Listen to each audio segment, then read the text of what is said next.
हमें सिलेंडर दे दो, हमारी बेटी को बचाना मुश्किल हो गया है। उस बेटी का बलात्कार हुआ है, उस बेटी का गला काट दिया गया है, उस बेटी का पेट काट दिया गया है। उसे बचाने के लिए ऑक्सीजन की जरूरत है, मात्र सिलेंडर। नमस्कार दोस्तों, मैं हूं लवकुश भास्कर और आपका एक बार फिर से स्वागत है। दोस्तों, इस समय हैवानियत देश में इतनी बढ़ चुकी है कि एक मासूम मात्र 11 साल की बच्ची का इस कदर बेरहमी से बलात्कार किया गया है, जिसके बारे में आपको मैं बताऊंगा तो आपकी आंखों में आंसू आ जाएंगे।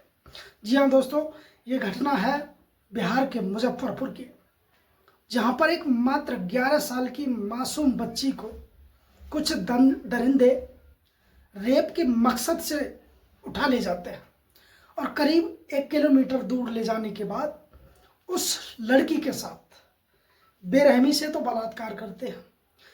बलात्कार करने के बाद उनकी हैवानियत वहीं नहीं रुकती। वो लड़की दर्द में कराह रही है, चिल्ला रही है, अपने आप को बचाने की कोशिश कर रही है, क्योंकि वो मात्र 11 साल की बच्ची ऐसे दरिंदों को झेल नहीं पा रही। हैवानियत से भरे दरिंदे यहीं पर नहीं रुकते।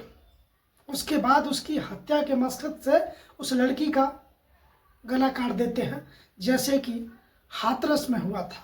वहाँ पर उसकी जीवा काट दी गई थी, यहाँ पर इसका गला काट दिया गया है। दोस्तों, उसके बावजूद भी नहीं रुकते। उसके पेट पर धारदार हथियार से वार किया जाता है और सीने पर भी वार किया जाता है। अब आनन फानन में ये घटना जब उसके पिता को, उसके चाचा को, उसके परिवार को पता चलती है तो वो उसे वहाँ के एक मुजफ्फरपुर का अस्पताल है, SKMCH, वहाँ जब उसे ले जाया जाता है तो वहाँ अस्पताल के लोग कहते हैं कि यहाँ उचित व्यवस्था नहीं है, आप इसे पटना PMCH ले जाइए। तो वो वहाँ पर लेकर के जाते हैं, सोचते हैं कि हमारी बेटी को शायद एक जीवन तो मिल जाएगा, वो दरिंदों के नाम तो बता सकेगी, कौन दरिंदे हैं, किसने बलात्कार किया है।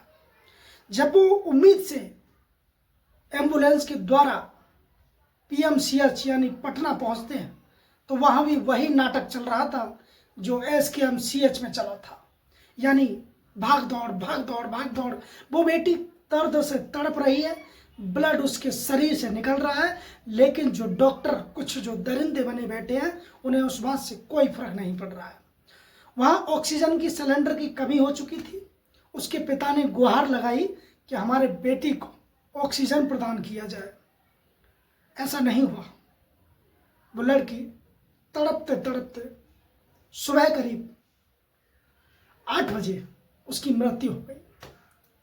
सोचिए, इस बात को समझिए कि उसके चाचा ने यह खुद बताया है कि जब हमने एक सिलेंडर की डिमांड की थी, ऑक्सीजन सिलेंडर की डिमांड की थी, तो ये कहा गया कि पहले 2000 रुपये जमा करो, हम तब आपको सिलेंडर देंगे। तो उसके चाचा ने कहा कि साहब, हम इतने अमीर नहीं हैं कि अभी 2000 का इंतज़ाम करते हैं, आप कर दीजिए, जो होगा देखा जाएगा।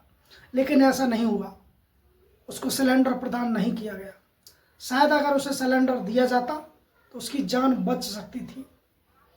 दोस्तों, वो भारत जिसमें कहा जाता है कि बेटी बचाओ बेटी पढ़ाओ, वहाँ हर रोज़ ऐसी घटनाएं आती हैं। दोस्तों, ये घटना बिहार के मुजफ्फरपुर की 26 मई की है और 26 मई के बाद शनिवार सुबह 11 बजे से 8 बजे तक वो लड़की करीब 9 घंटे तक एम्बुलेंस में ही तड़पती रही। उसे अस्पताल में जगह नहीं दी गई और रविवार की सुबह यानी कल सुबह उसकी मौत हो गई। उसकी ही मौत नहीं हुई, ये पूरे सिस्टम की मौत हुई है, जो ये कहता है कि बेटी बचाओ और बेटी पढ़ाओ। मैं थूकता हूँ ऐसे सिस्टम पर, जो एक मात्र 11 साल की बच्ची जो एम्बुलेंस में तड़प रही है, उसके लिए ऑक्सीजन की व्यवस्था नहीं है, जहां हजारों करोड़ नेता लेकर के भाग जाते हैं, जहां हजारों करोड़ का घोटाला होता है, जहां नेता फॉर्च्यूनर VIP गाड़ियों में घूमते हैं। अगर नेता को छींक भी आ जाए तो उन्हें सीधे एम्स हॉस्पिटल में भर्ती कराया जाता है।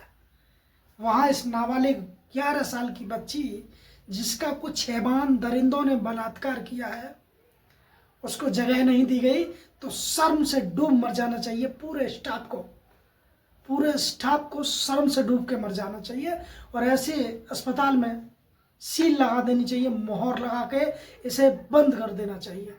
और जिन्होंने इस घटना को जो अंजाम दिया है, उनके घर, मैं बोल नहीं सकता, ऐसे शब्द इस्तेमाल नहीं कर सकता, क्योंकि आंखों से जब आंसू निकलते हैं तो दर्द निकलता है, वो आंसू नहीं दर्द निकलता है।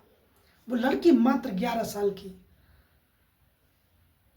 दोस्तों, आप अपनी राय कमेंट के रूप में हमें जरूर बताएं कि ऐसे दोषी जिन्होंने उस बेटी के साथ ऐसा किया, उनके साथ क्या होना चाहिए।